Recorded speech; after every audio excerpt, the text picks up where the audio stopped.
তুমি শুটিংয়ের মধ্যে ব্যস্ত থাকো এবং দেবাদ্রিতা দিও ব্যস্ত থাকে, তো নিজেদের মধ্যে কিভাবে আর কি সময় বের করে দেখা করা বা মানে সারাক্ষণ খুব সিরিয়াস, খুব মেজাজি, খুব রাগী। ইনফ্যাক্ট যাদের সাথে এখন ইন্টারাকশন হয় তখন হতো না, তারা বলে যে আমরা অ্যাপ্রোচ করতে পারতাম না বিকজ আমরা ভাবতাম যে প্রচণ্ড মেজাজি একটা মানুষ সারাক্ষণ রেগে এরকম করে বুড়ো কুচকে থাকে। তো আমাকে কেউ এটা শিখিয়েছে যে একটু হাসি মুখ থাকলে হয়তো লোকেরা একটু কম ভয় পাবে। সো তবে থেকে আই স্টার্টেড স্মাইলিং। আমি যখন স্কুলে পড়ছিলাম তখন স্টেবিলিটির জন্য আমরা কি হিসেবে দেখতাম, মানে প্রফেশন, মানে ইঞ্জিনিয়ারিং, ডাক্তারি, এগুলো স্টেবল প্রফেশন মানা হতো, সরকারি চাকরি। তো আমার বাবা হয়তো ওই সময় ভেবেছিলেন যে আমার মনটা সম্পূর্ণভাবে থাকা উচিত আমার লাইফটাকে স্টেবল করা নিয়ে। তো প্রথম দিকে আমি বরাবরই বাঁদর ছিলাম, সারাক্ষণই এক্সট্রা কারিকুলার্সে বেশি মন দিতাম। একটু মানে খাপ্পাই থাকতেন যে আমি বেশি মন দিচ্ছি। তারপরে একসময় রেজাল্ট খারাপ হয়েছে আমার পরীক্ষার, তখন রীতিমতো ঘাড়ে একটা মানে হাত দিয়ে বলেছিলেন যে বন্ধ করো, এখন না। আর সেই সময় আমার ক্লাস টিচার ইনফ্যাক্ট আমার বাবা মার সাথে কথা বলে বলেছিলেন যে আপনারা একবার ভেবে দেখুন, ওর বোধহয় এটাই জায়গা। ও মা, লাস্টে গিয়ে দেখলাম সেকেন্ডে আমার নাম আছে। আমি নাকি পরীক্ষায় সেকেন্ড এসেছি। আমি যতটা শখ হয়েছিলাম সেটা ঠিক আছে, আমি মাকে যখন ফোন করেছিলাম মা আরও শখ হইল। মানে মাকে বললাম, মা বললো হয়নি নাকি? মা আমাকে ফোন করে মানে ফোনটা তুলে বলছে তোর হয়নি নাকি? আমি বললাম না হয়েছে। মা বললো বাহ। আমি বললাম মা সেকেন্ড এসছি মানে এই ঠিক ফার্স্ট এসে নিল মানে? মানুষের মন ছোঁয়াটা হচ্ছে সবচেয়ে বড় জিনিস। এটা না করতে পারলে তুমি অভিনেতা হতে পারবে না, তুমি যতই চেষ্টা করে নাও। মুম্বাইয়ের সাথে কাজ করার সুযোগ পেয়েছি অ্যান্ড মানে আমার অ্যাট এভরি মোমেন্ট একটাই জিনিস মনে হয়েছে যে ছোটোবেলার স্বপ্নগুলোকে পূরণ করার যে সুযোগটা পাচ্ছি, that in it self is enough. আমি সাধারণ মানুষের মতনই হয়তো থেকে অনেক কিছু শিখেছি। আর যে সময়ে হয়তো আমার অনেক লোকেদের জীবন থেকে সরানো উচিত ছিল আমি সরাইনি। অলওয়েজ ফ্যামিলি পাশে থেকেছে at every step, every up, every down, particularly down টাইমগুলোতে। এবং they are constant in my life because মানে ওরা সত্যি মন থেকে চায় that I am happy with what I do.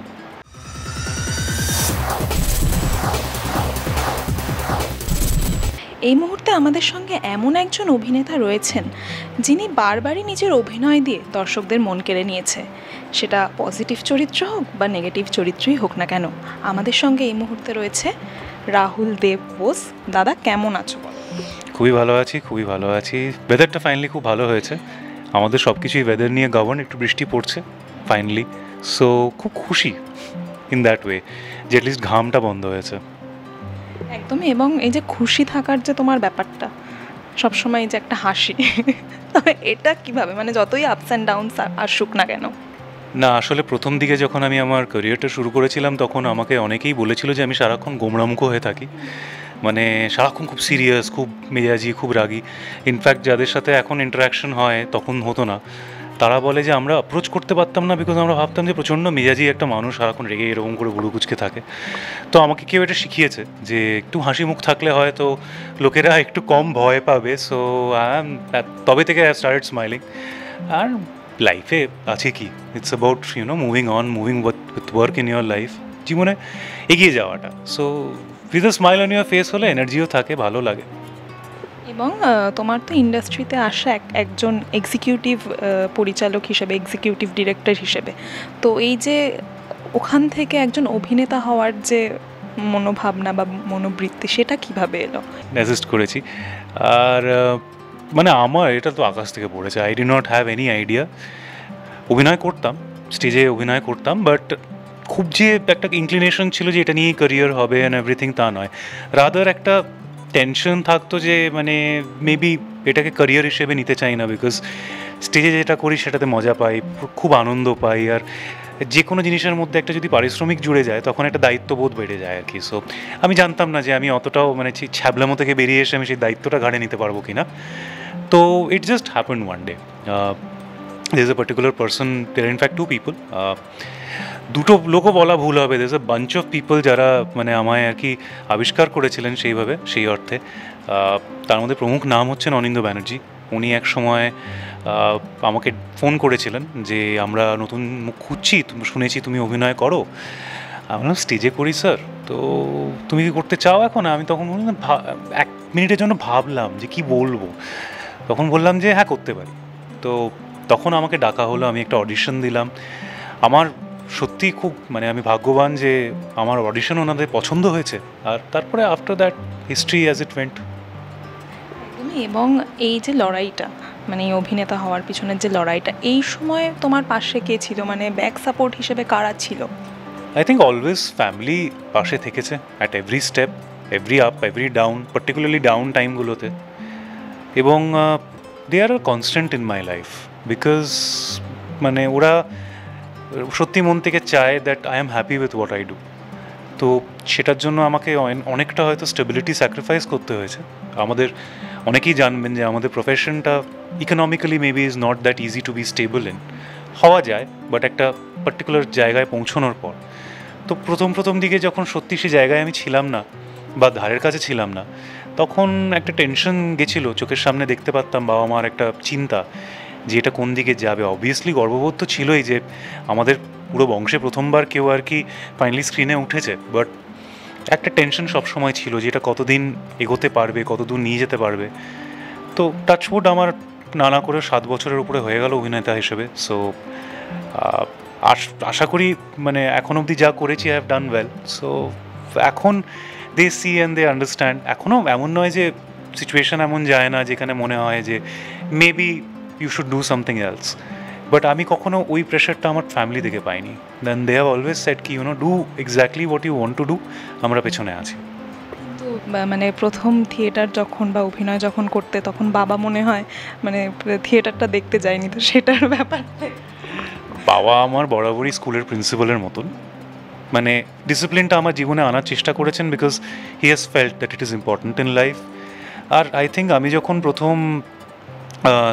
স্কুলে পড়ছিলাম তখন স্টেবিলিটির জন্য আমরা কি হিসেবে দেখতাম মানে প্রফেশন, মানে ইঞ্জিনিয়ারিং, ডাক্তারি, এগুলো স্টেবল প্রফেশন মানা হতো, সরকারি চাকরি। তো আমার বাবা হয়তো ওই সময় ভেবেছিলেন যে আমার মনটা সম্পূর্ণভাবে থাকা উচিত আমার লাইফটাকে স্টেবল করা নিয়ে। তো প্রথম দিকে আমি বরাবরই বাঁদর ছিলাম, সারাক্ষণই এক্সট্রা কারিকুলার্সে বেশি মন দিতাম। স্টুডেন্ট ভালো ছিলাম কিন্তু লেজি ছিলাম, মানে পড়াশোনা করতে খুব একটা যে ভালো লাগতো তা নয়। যারা বাচ্চারা দেখছো এটা প্লিজ আমার থেকে শিক্ষা নিও না, এই ক্ষেত্রে পড়াশোনা খুব ইম্পর্টেন্ট। সেই ক্ষেত্রে মানে আমার মনে আছে এরকম ইনসিডেন্ট হয়েছিল যে আমার ক্লাস টিচার, হি ওয়াজ আ রিনাউন্ড প্লে রাইট, উনি নিজেও বেশ বিখ্যাত নাম ছিলেন, মিস্টার ইন্দ্রাশিস লাহিড়ী। তো উনি খুব চাইতেন যে আমি নাটক করি, কারণ somewhere I think he felt I belong there. তো উনি আমাকে নাটকে কাস্ট করতেন, কাজ করতাম, রিহার্সালসে যেতাম। বাবা মনে হতো যে একটু মানে খাপ্পাই থাকতেন যে আমি বেশি মন দিচ্ছি। তারপরে একসময় রেজাল্ট খারাপ হয়েছে আমার পরীক্ষার, তখন রীতিমতো ঘাড়ে একটা মানে হাত দিয়ে বলেছিলেন যে বন্ধ করো, এখন না। আর সেই সময় আমার ক্লাস টিচার ইনফ্যাক্ট আমার বাবা মার সাথে কথা বলেছিলেন যে আপনারা একবার ভেবে দেখুন, ওর বোধহয় এটাই জায়গা। প্রথম বোধহয় ওই জায়গাটাই ওনাদের মাইন্ডে তৈরি হয়েছিল। তারপরে যখন কলেজে উঠেছিলাম তখন বাবাকে না বলে আমি প্রফেশনাল থিয়েটার করতে শুরু করেছিলাম, মানে ভয় আর কি, যে বাবা হয়তো মনে করবে যে আমি স্কুলেও এটা করেছি, কলেজেও এটা করছি। তো বলতে তো অবশ্যই হতো, কারণ নিউজ পেপারে যখন অ্যাড বেরিয়েছে আমাদের ছবি নিয়ে যে নাটকের শো আসছে, তখন তো বাবা এমনি জানতে পারতো। তো আমি বলেছিলাম, তখন বাবা ইনিশিয়ালি একটু রেগে গেছিলেন, যেখানে মনে করেছিলেন যে আমার পরীক্ষার রেজাল্ট যেন সাফার না করে। তো প্রত্যেকটা বাবারই এখন বুঝতে পারি যে বাবা মারা একটু শাসন করেন, কারণ ওরা চিন্তিত থাকেন আমাদের নিয়ে।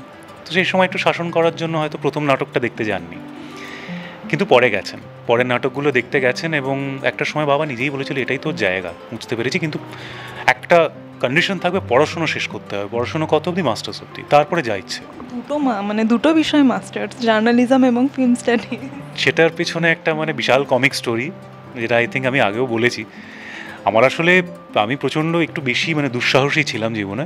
তো আমি গ্র্যাজুয়েশনটা করেছিলাম সেন্ট জেভিয়ার্স থেকে। সেটা শেষ করার পরে আমি বলেছিলাম প্রথমত কলকাতার বাইরে যাবো না, দ্বিতীয়ত আমি একটাই জায়গায় অ্যাপ্লাই করব। বাবা বলেছিল কোনটা? আমি যাদবপুর ইউনিভার্সিটিতে ফিল্ম স্টাডিজ অ্যাপ্লাই করবো। বাবা বললো একটা বাদে আর কোথাও অ্যাপ্লাই করবি না? মানে প্রচণ্ড দুঃসাহসী, আমি কনফিডেন্ট ছিলাম ঢুকে আমি ঠিক যাবো, এন্ট্রান্স পরীক্ষা ইত্যাদি ছিল। তো বাবা বললো যে একটা as a backup, mass communication is a 1 year কোর্স, টেক আ মানে অ্যাডমিশন ফর্মটা অ্যাটলিস্ট তুলে নিয়ে আয়, পরীক্ষাটা অ্যাটলিস্ট দেখ, যদি কোনো কারণে এটাতে না হয় you can get into that, তারপরে আবার কন্টিনিউ উইথ দিস লেটার।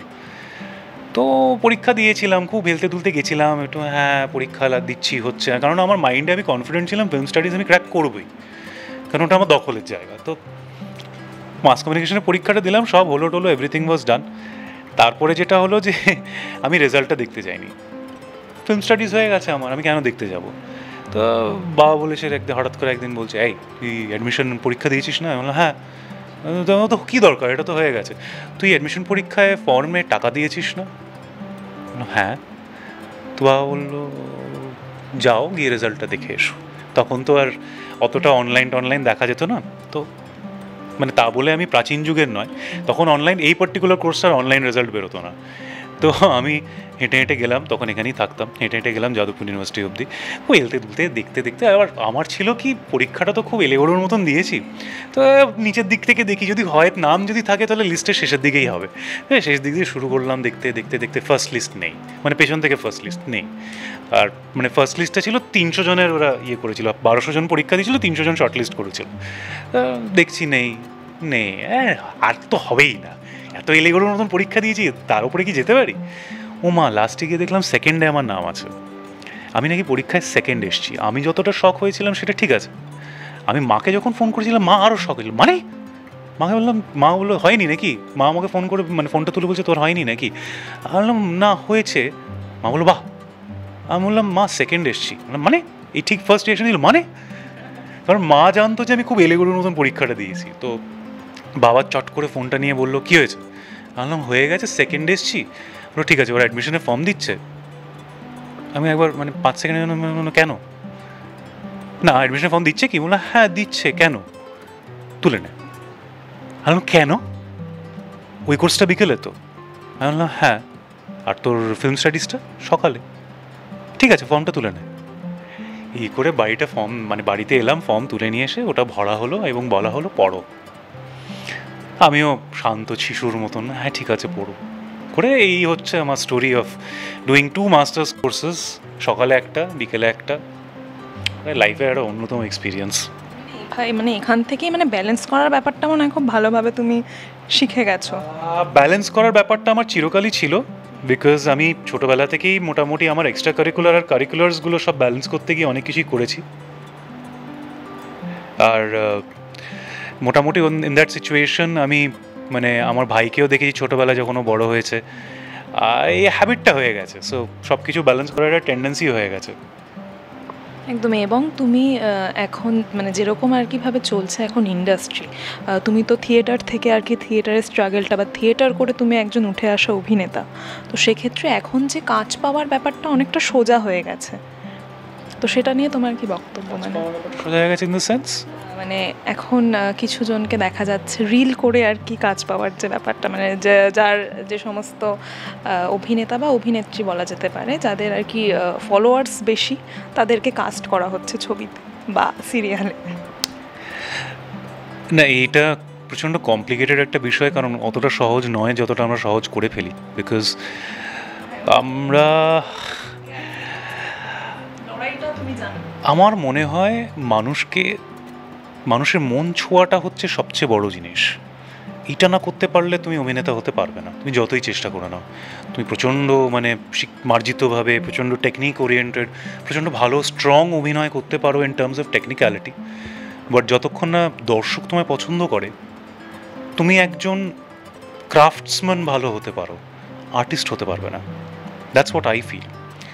এবং এই ব্যালেন্সটা না প্রচণ্ড ডিফিকাল্ট টু গেজ, কারণ আমি যখন শুরু করতাম আমি বরাবরই নিজেকে খুব একটা ভালো অভিনেতা হিসেবে মানতাম না, প্রথম দিকে তো একদমই নয়, এখনও মানি না, that's a different issue. But আমার এইটা আমি অলওয়েজ ফেল্ট ব্লেসড যে দ্য অডিয়েন্স লাইকস মি। মানে আমি হয়তো ইন টার্মস অফ ক্রাফট ওই সময়টা they have a far better actors than me আমারই এজ গ্রুপে, সেই গ্যাপটা আমাকে মানে বন্ধ করতে হয়েছে বাই ট্রেনিং মাই সেলফ। কিন্তু সেই সময় তো ছিল না, কিন্তু অডিয়েন্স আমায় পছন্দ করেছে, তার মানেটা কি? তার মানে এমন কিছু একটা এলিমেন্ট ডেফিনেটলি আছে যেটা তুমি শিখতে পারো না। লোকেরা বলে না অভিনয় শেখা যায় না, অভিনয় শেখা যায়, অডিয়েন্সের মন ছোঁয়াটা শেখা যায় না। ইট ইজ জাস্ট দেয়ার। মানে অডিয়েন্স তোমার সাথে আইদার কানেক্ট করবে না হলে করবে না। তুমি মার্লন ব্র্যান্ডও হতে পারো, but if the audience does not connect with you, তোমার জায়গা অস্তিত্বটা কোথায়? এবার রিলের ব্যাপারটা হচ্ছে যে আর যাই হোক অডিয়েন্স কানেক্ট করে, that we are sure of, because connect না করলে মানুষ সময় স্পেন্ড করবে না, নিজের সময় খরচা করবে না, দেখবে না, সেটা 10 সেকেন্ডই হোক না কেন। তো at that point, in that moment, আমি জাজ করার কেউ নয় যে এটা ইজি ওদের জন্য কি not easy. Rather I would say যারা রিল থেকে কাস্টিং যাদের হয়, তারা যদি ইন দ্য লং রান নিজের অভিনয়ের সত্তাটাকে তৈরি করতে পারে, that is worthy of respect. ধরে রাখার ব্যাপার, it's very easy to get an opportunity, sorry মানে বলাটা ভুল, ইজি, বাট অপরচুনিটি পেলেও পাওয়া যায়, but you can't really sustain it. অডিয়েন্সের মন জয় করাটা ইজ নট ইজি, মানে নো ওয়ে। নাহলে তো মানে কোটি কোটিতে আমাদের অ্যাক্টার্স দেখতে পারতাম, কোটি কোটিতে স্টার্স দেখতে পারতাম, দেখি কি আমরা? দেখি না। So it's not that easy. হ্যাঁ, একটা মানুষ হয়তো রিল দেখে চান্সটা নেবে যে ইসমে ও বাত হে, এর মধ্যে ব্যাপারটা আছে, একটা ট্রাই করে দেখি ও পারে কিনা। তারপরে সে হয়তো প্রথম দিকে হোঁচট খাবে অ্যাজ অ্যান অভিনেতা বা অভিনেত্রী, হতেই পারে, বাট আফটার দ্যাট সাস্টেন করাটা, এটা কিন্তু মানে লম্বি রেস কা ঘোড়া যারা হয়, সেটা কিন্তু পুরো ডিমার্কেট করে দেয় কে ভালো কে খারাপ বা নট গুড এনাফ। তো I don't have any sort of মানে ইলউইল যারা রিল দেখে কাস্টিং হয় না হয়। আমি তো কি হয়েছে, আমি তো ইন্ডাস্ট্রি কিছুই জানতাম না, আমার তো হয়েছে হঠাৎ করে, আমাকে তো কিছু না দেখে কাস্টিং করা হয়েছে apart from maybe one audition. তো তাহলে কি মানে আমার কোনো মানে সেন্স নেই? ওই অডিশন কতক্ষণ, 3 মিনিটের হয়তো অডিশন দিয়েছি আমি। একটা কেউ যদি মানে একটা প্রোফাইলে 10টা রিল দেখে 30 সেকেন্ডে 3 মিনিটই হয়, ইজন্ট ইট? সো মানে সে আমার বিষয়ে কিছু জানে না, আমাকে চেনে না, বোঝে না, আমার কোনো ব্যাকগ্রাউন্ড হয়তো সেই মুহূর্তে জানে না, সিলেক্ট তো করলো। So I don't think it's a valid excuse, it's a valid argument. I believe long run তুমি যদি টিকিয়ে রাখতে পারো নিজেকে, then it was a good choice, it's a good choice, তাই না? এবং আমরা সকলেই জানি যে 2 দিন ধরে আমাদের ইন্ডাস্ট্রিতে মানে বাংলা ইন্ডাস্ট্রিতে 2 দিন ধরে আর কি শুটিং বন্ধ হয়ে যাওয়ার যে ব্যাপারটা, তুমি তো এক সময় কাজ করেছো, তো সেটা নিয়ে তোমার কি মতামত? আমি এই ইন্ডাস্ট্রিতে অনেকটা জুনিয়র।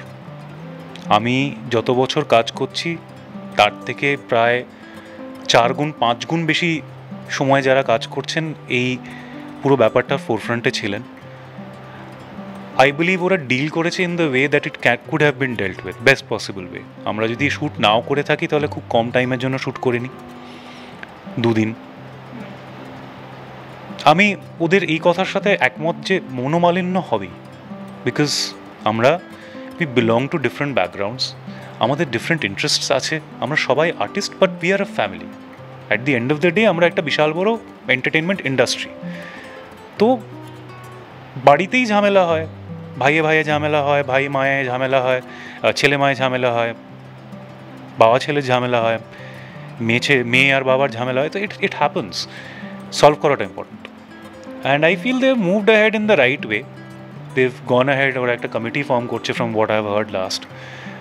একটা কোথাও আই থিঙ্ক অনেক দিন হয়ে গেছে এই এটা খুব প্রয়োজন ছিল এইটা অ্যানালাইজ করা যে what is going wrong with our industry. কারণ আমরা রিজনাল লেভেলে যেরকমই ফাংশন করি না কেন, ন্যাশনাল লেভেলে আমরা অনেক পিছিয়ে যাচ্ছি। আই থিঙ্ক কেউই এটা আর্গিউ করতে পারবে না। পিছিয়ে যাচ্ছি হয়তো পরিভাষা নিয়ে অনেকে আর্গিউ করতে পারে, বাট কোনো না কোনোভাবে মেট্রিক্সে আমরা পেছনে, there is no doubt about it. But একটা সিম্পল জিনিস আমি বলবো যে in all of this, in everything, একটা জিনিস হোয়াট হ্যাজ হ্যাপেন্ড ইজ এই আলোচনাটা হতে অনেক দেরি হয়ে গেছে। এই আলোচনাটা হয়তো কোভিডের পরপরই হওয়া উচিত ছিল, যখন আমরা অলরেডি দেখতে পাচ্ছি চোখের সামনে যে কাজ কমে যাচ্ছে। Because I think for the long term health of this industry একটা revolution in terms of how we function হওয়াটা দরকার। সেটা শুধু আমি বলছি না, সেটা প্রত্যেকটা অভিনেতা, অভিনেত্রী, পরিচালক, প্রযোজক, everyone Sage it off screen. আমরা সবাই এটা নিয়ে আলোচনা করি যে কোথাও একটা চেঞ্জেস আর রিকোয়ার্ড, যেটা ইজ কোয়াইট নর্মাল। কারণ একটা জিনিস যেটা আজ থেকে 15-20 বছর আগে ভ্যালিড ছিল, সেটা হয়তো আজকে ভ্যালিড নাও হতে পারে। মানে পৃথিবী অনেকটা এগিয়ে গেছে। So this was long due, আজকে হয়েছে। হ্যাঁ, ইটস আনফর্চুনেট যে 2 দিন শ্যুট আমরা করতে পারিনি just to start the conversation, but Baat করনে সে বাত বানতি হ্যাঁ, তো দেখা যাক কী হয়। তুমি এবং 7 বছর ধরে তুমি ইন্ডাস্ট্রিতে রয়েছো, অনেক ভালো ভালো কাজ করেছো এবং তোমার সদ্য মুক্তি পেয়েছে নষ্টনীর, তো সেখানের একটু এক্সপিরিয়েন্সটা যদি বলো। এক কথায় মাই এক্সপিরিয়েন্স হ্যাজ বিন সারিয়াল। মানে প্রথমত আমি তো দাঁড়িয়ে গেছিলাম এটা ভেবে যে যাদেরকে আমি স্ক্রিনে দেখেছি বড় হয়েছি তাদের সাথে স্ক্রিন শেয়ার করছি, মানে ও মাই গড,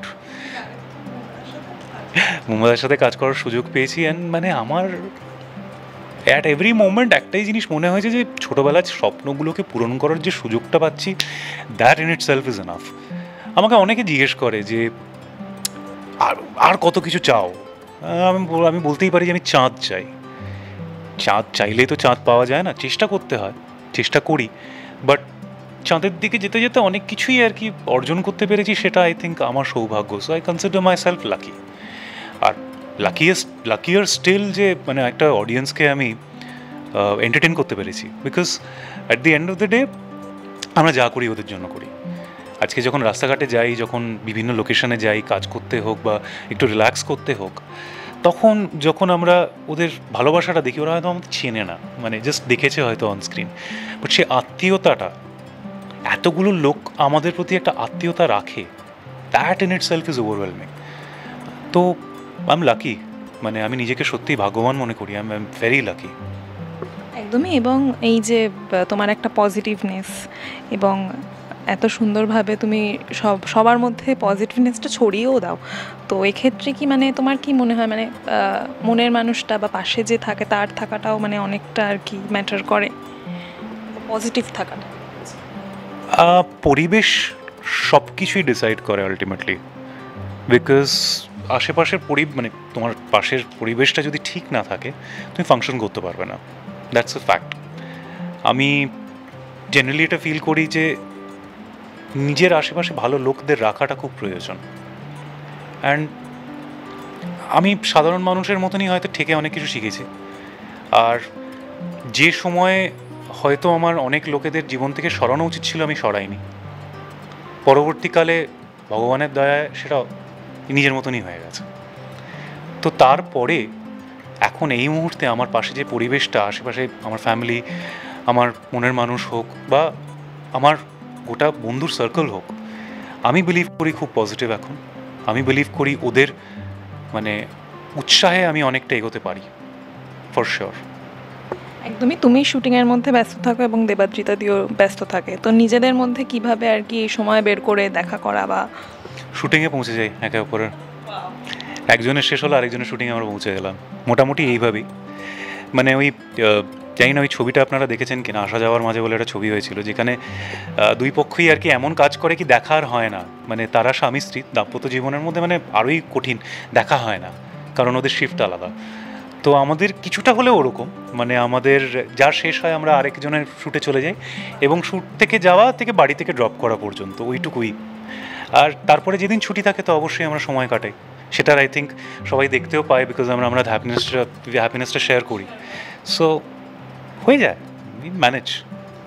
মানে এই সামনে কি কোথাও ঘুরতে যাওয়ার প্ল্যান করছো? আমি তো এই জাস্ট সবে কদিন আগে বালি থেকে ঘুরে এলাম, তো ওর প্ল্যানিং চলছে ফ্যামিলির সাথে কোথাও যাওয়ার, একসাথে ঘুরতে যাওয়ার তো একটা সময়ের পরে হবে, সেটা I think is very evident. একদমই তাই। খুব সুন্দর কথা বললে, এবং তোমাকে যেই সমস্ত দর্শকেরা এত ভালোবাসা দিচ্ছে তাদের উদ্দেশ্যে কি? সঙ্গে থাকবেন, আমি চেষ্টা করি আপনাদের বিনোদন করার, হোঁচট খাই, ভুলও হয়, আর কোনো কোনো সময় হয়তো ইচ্ছেও করে যে কিছুটা দূরে চলে যাই, কিন্তু আপনাদের টানটা ফিরিয়ে নিয়ে আসে। তো আপনাদের জন্য আমি আছি, থাকবো, আপনাদের সঙ্গটা দরকার। সঙ্গে থাকার সঙ্গে সঙ্গে প্লিজ টলিফোকাসকেও ফলো করবেন, কারণ আমাদের এই মুহূর্তগুলো যেখানে আমরা আপনাদের সাথে কানেক্ট করতে পারি, মাধ্যম ওরাই। সো প্লিজ ওদের ফলো করবেন। টলিউড ফোকাস কলকাতা চ্যানেলটি আপনাদের ভালো লেগে থাকলে লাইক করুন, সাবস্ক্রাইব করুন এবং আপনাদের পছন্দের ভিডিওটি অবশ্যই শেয়ার করুন। Tollywood focus Kolkata.